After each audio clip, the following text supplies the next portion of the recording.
परमाणु संख्या को Z से प्रदर्शित किया जाता है। यह नाभिक में प्रोटॉनों की संख्या के बराबर होता है। उदासीन परमाणु में इलेक्ट्रॉनों का ऋणावेश प्रोटॉनों के धनावेश को पूर्णतया संतुलित करता है और इलेक्ट्रॉनों की संख्या प्रोटॉनों की संख्या के बराबर होती है। इसलिए हम परमाणु संख्या को इस तरह से भी परिभाषित कर सकते हैं। इसलिए हम परमाणु संख्या को इस तरह से भी बोल सकते हैं कि यह उदासीन परमाणु में इलेक्ट्रॉनों की संख्या के बराबर होता है। उदाहरण के लिए हाइड्रोजन की अगर बात करें तो हाइड्रोजन की परमाणु संख्या 1 होती है। इसका अर्थ यह हुआ कि हाइड्रोजन के नाभिक में एक प्रोटॉन और प्रोटॉन से दूर कहीं एक इलेक्ट्रॉन उपस्थित होगा। यहाँ पर हमने हाइड्रोजन के परमाणु को बनाने के लिए बोर मॉडल का सरल रूप प्रयोग किया है। इससे हमें चीजों को समझने में आसानी होती है। वास्तव में परमाणु इस तरह का दिखाई नहीं देता है। तो यह हाइड्रोजन का एक रूप है जिसे हम प्रोटियम कहते हैं और यह हाइड्रोजन का समस्थानिक है। चलिए समस्थानिक को समझते हैं। समस्थानिक एक तत्व के ऐसे परमाणु होते हैं जिनमें न्यूट्रॉनों की संख्या भिन्न होती है। आगे बढ़ते हैं और हाइड्रोजन का दूसरा समस्थानिक देखते हैं जिसका नाम है ड्यूटेरियम। क्योंकि यह भी हाइड्रोजन का ही परमाणु है इसलिए इसमें एक प्रोटॉन और एक इलेक्ट्रॉन होगा। लेकिन क्योंकि यह हाइड्रोजन का समस्थानिक है इसलिए न्यूट्रॉनों की संख्या भिन्न होगी। चूंकि प्रोटियम में हमने कोई भी न्यूट्रॉन नहीं बनाया था, यहाँ हम ड्यूटेरियम में एक न्यूट्रॉन दर्शा रहे हैं जो कि मैंने यहाँ नीले रंग से बनाया हुआ है। क्योंकि न्यूट्रॉन का द्रव्यमान होता है इसलिए समस्थानिकों का द्रव्यमान भिन्न रहेगा। ड्यूटेरियम का भार जो है, ड्यूटेरियम का द्रव्यमान जो है वो प्रोटियम की तुलना में अधिक होगा।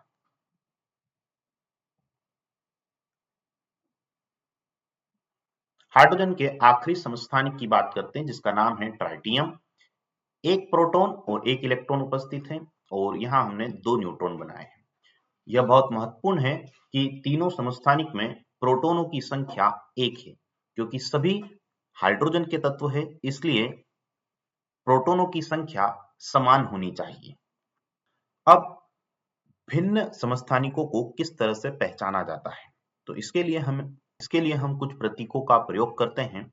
जैसे प्रोटियम के लिए सबसे पहले हम तत्व का प्रतीक H लिखेंगे और बाईं ओर पूर्व लग्न में द्रव्यमान संख्या लिखी जाएगी, बाईं ओर ही अनुलग्नक के रूप में परमाणु संख्या लिखी जाएगी। तो ऊपर है परमाणु द्रव्यमान संख्या और नीचे लिखी जाएगी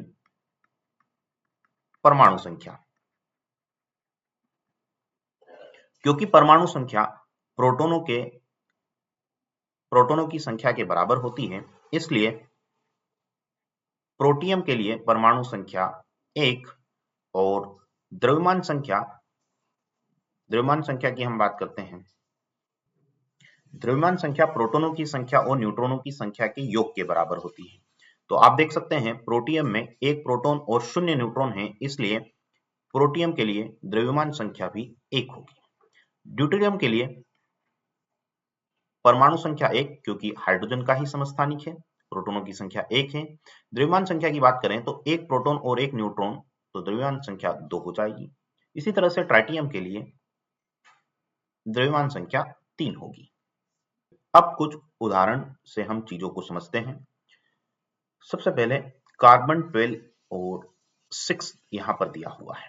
नीचे जो लिखी हुई संख्या होती है वो परमाणु संख्या होती है, मतलब Z का मान 6 है और यह प्रोटॉनों की संख्या के बराबर होती है। चूंकि यह उदासीन परमाणु है इसलिए इलेक्ट्रॉनों की संख्या भी 6 होगी।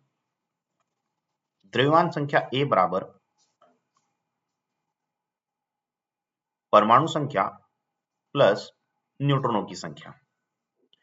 ऊपर पूर्व लग्न में जो लिखी हुई संख्या है वो द्रव्यमान संख्या है इसलिए इसकी जगह पे हमने 12 लिखा और परमाणु संख्या 6, यहां से न्यूट्रॉनों की संख्या हमें मिलेगी 6। एक और उदाहरण समझते हैं। कार्बन 13, तो प्रोटॉनों की संख्या 6, इलेक्ट्रॉनों की संख्या भी 6 और अगर हम न्यूट्रॉनों की संख्या देखें तो न्यूट्रॉनों की संख्या हम ए में से Z को घटा करके कैलकुलेट कर सकते हैं। ए का मान यहाँ पर 13 है, Z का मान 6 है, तो यह आ जाता है 7। न्यूट्रॉनों की संख्या भिन्न है लेकिन परमाणु संख्या समान है। यह कार्बन के समस्थानिक है। इन्हें प्रदर्शित करने का एक और तरीका है, हम इसे कुछ इस तरह से लिख सकते हैं, कार्बन 12 और कार्बन 13। इसे हाइफन नोटेशन भी कहा जाता है, हाइफन नोटेशन या योजक चिन्ह संकेतन।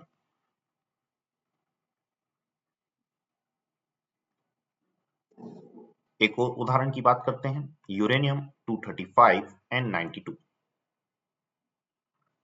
ए बराबर Z+N, यहाँ पर Z का मान 92 है, मतलब प्रोटॉन और इलेक्ट्रॉन 92।